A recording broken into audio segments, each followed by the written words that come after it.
শিশুকে টাইফয়েড ভ্যাকসিনের আওতায় আনা। এই প্রোগ্রামে ঢাকা উত্তর সিটি কর্পোরেশনের যে সকল শিক্ষা প্রতিষ্ঠান আছে সেই সকল শিক্ষা প্রতিষ্ঠানে প্রাক প্রাইমারি অর্থাৎ নার্সারি অথবা প্লে গ্রুপের ছাত্রছাত্রী থেকে শুরু করে নবম শ্রেণী পর্যন্ত সকল ছাত্রছাত্রীকে এই টিকাদান কর্মসূচির আওতায় আনা হবে।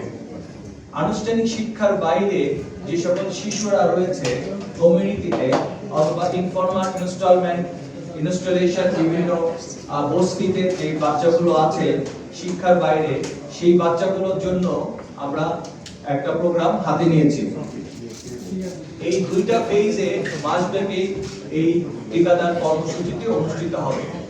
এখানে একটা মাত্র ডোজ দেওয়া হবে এবং এই একটি ডোজে তাকে টাইফয়েড জ্বরের এগেইনস্টে প্রতিরোধ ক্ষমতা গড়ে তোলা হবে।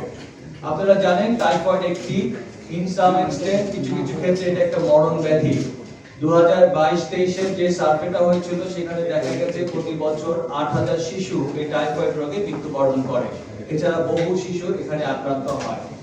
টাইফয়েড জ্বরের সমস্যাটা হচ্ছে এই সকল অ্যান্টিবায়োটিক এই টাইফয়েড জ্বরের জন্য ব্যবহার করা হচ্ছে, ধীরে ধীরে সেই টাইফয়েড জীবাণুটা এই অ্যান্টিবায়োটিকের বিরুদ্ধে প্রতিরোধ ক্ষমতা গড়ে তুলছে, অর্থাৎ ওষুধে আর কাজ করতে হচ্ছে না। প্রতি বছর নতুন নতুন ওষুধ আবিষ্কার হচ্ছে এবং টাইফয়েডের বিরুদ্ধে এই ওষুধগুলো ব্যবহার হচ্ছে।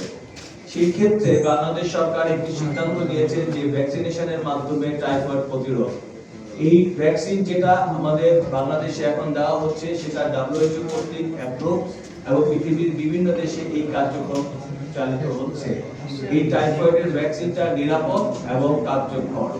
এই কার্যক্রমটাকে সাফল্যমণ্ডিত করতে ঢাকা উত্তর সিটি কর্পোরেশন গত দেড় মাস ধরে বিভিন্ন রকমের প্রোগ্রাম হাতে নিয়েছে। আমরা এর আগে বিভিন্ন রকম স্টেক হোল্ডার যারা আছেন, আমাদের পলিসি মেকার যারা আছেন তাদের সাথে মিটিং করেছি, স্কুলগুলোর সাথে মিটিং করেছি। English school, Bangla medium school এবং কাউমি মাদ্রাসা, ক্যান্টনমেন্টের স্কুল প্রত্যেকের সাথে আমরা পৃথকভাবে বসেছি।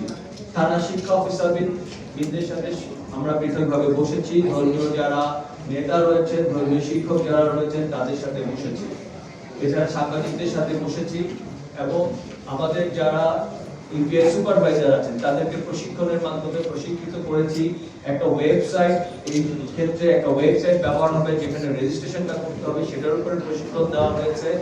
আমাদের সাথে রয়েছেন WHO এবং ইউনিসেফ এবং গ্যারি যারা এই পুরো প্রোগ্রামটাকে স্পন্সর করছেন বা যাদের টেকনিক্যাল সাপোর্টে এবং অন্যান্য সকল সহযোগিতায় এই প্রোগ্রামটা হচ্ছে। সরকারের বিভিন্ন মন্ত্রণালয় রয়েছে আমাদের সাথে যারা আমাদের সহযোগিতা করছে।